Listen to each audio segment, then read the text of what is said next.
Hey all, Binks here. Earlier this month, Twitch slid in a new rule about simulcasting, kind of under the rug, right around all these different branded content policies. I am someone who has been full-time dual streaming since about last October, and I really just wanted to give you my thoughts and kind of how I feel that it affects the kind of overall streaming atmosphere. So I started streaming on Twitch back in like July of 2020. I was mostly just doing a lot of like different little variety things, but I eventually did get big enough, having about 5 average viewers, to be able to click the affiliate button on Twitch.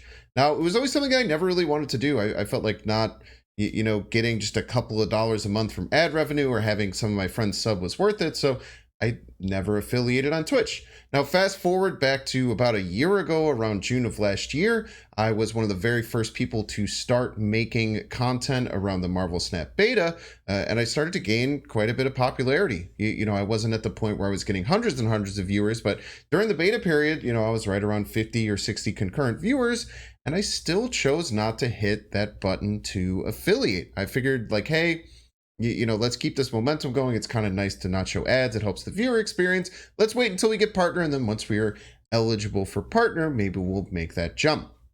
Now, Marvel Snap released in October of 2022, and then there was a huge explosion. Very quickly, I went from having about 50 people watching me to having 100, 200, 300 viewers. And I also made the decision to start dual streaming.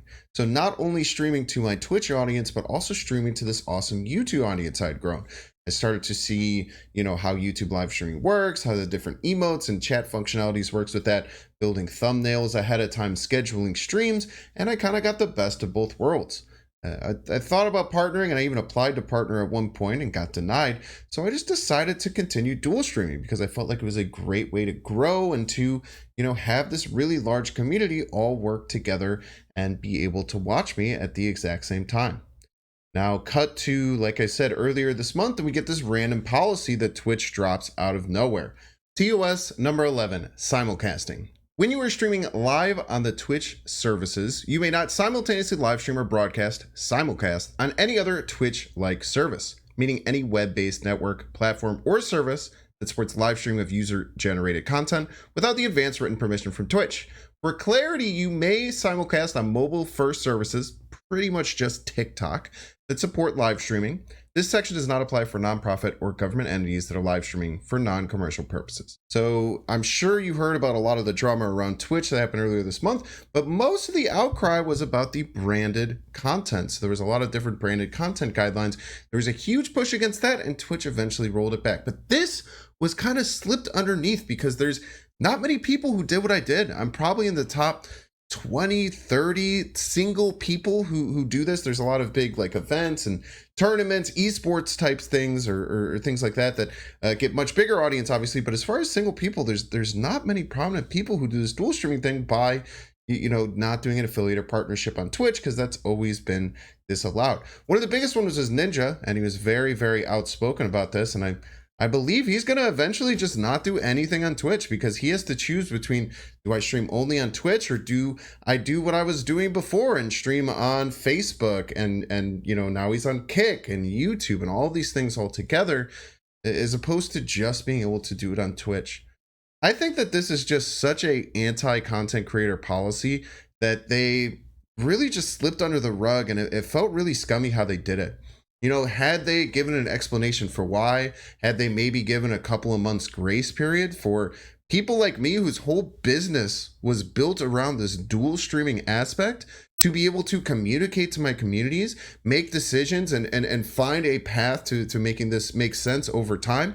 No, they said in the randomly in the middle of the day, hey, this is now bannable. And if you ever do this again, you are up to be able to get banned for violating TOS.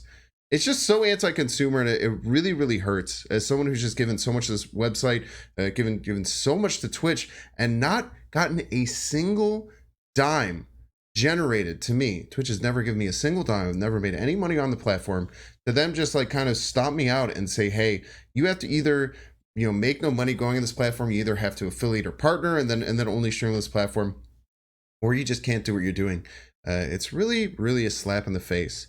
Now, what's not fair is that I still really want to stream on Twitch. You know, I've built this amazing community. There's so many cool people who are in there every single day to support me. I don't want to just go away. And also, I don't want to just leave my YouTube audience. I've built an amazing YouTube audience. What I'm going to do moving forward is going to be for at least the next month, splitting time, doing Sunday through Tuesday. We're going to be live on YouTube. And then Tuesday through Thursday, we're going to be live on Twitch. That Tuesday that's in between, we're going to start on Twitch and then transition everything over, stop the Twitch stream and jump over to YouTube. So I hope that you join me for this. If you're part of either my YouTube live community or my Twitch community, I hope that you know this doesn't affect you too much. I know it could be very annoying having to switch between both of those where it used to be very easy. My goal was always to make the most friendly and flexible way for you, the viewer, to be able to watch and enjoy my content. I hope that you'll stick with me through this. I'm trying to do right by both communities. I'm not just going to completely cut out Twitch and that whole Twitch community just because the business and the overarching business is messing things up. But I'm definitely going to try and do this for about a month, see what we can do and see what we can do best. Just remember that, you know, what's most important is to, look out for your fellow content creators, try and support, different companies that are pushing these content creator focused changes that are in a positive light. And, you know, make sure to stand up and fight back against things like Twitch and make sure to properly call out any company that's doing these things that are really fighting against creators, because anything that's hurting creators is also hurting that viewer experience. And that's not fair to you at all. Well, anyway, that's my little ramble. And I just wanted to update you about what I'm going to do in the future because dual streaming is such a big part of what I do.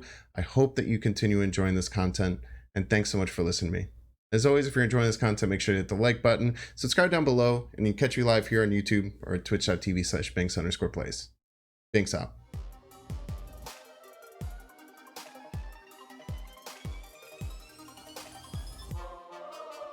Make sure to subscribe.